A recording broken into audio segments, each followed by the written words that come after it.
How to fix Minecraft error code D-0010 couldn't access marketplace. Now, the first thing that you need to know is that the Minecraft error D-0010 is almost always due to issues on Mojang and Microsoft's end, and not on your device.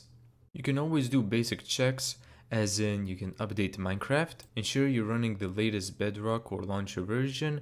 Out-of-date builds often get blocked from the marketplace. Check account and sign in. Confirm your Microsoft and Mojang account is properly linked and sign out. Then sign back in to refresh entitlements. Restart everything. Fully quit Minecraft, restart your device, either PC, console, or your phone, then reopen the game.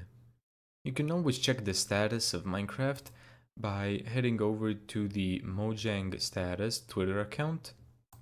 You can go to the minecraftstatus.net website.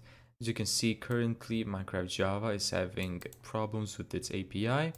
And you can go to a third-party website like istheservicedown.com to see if Minecraft is down.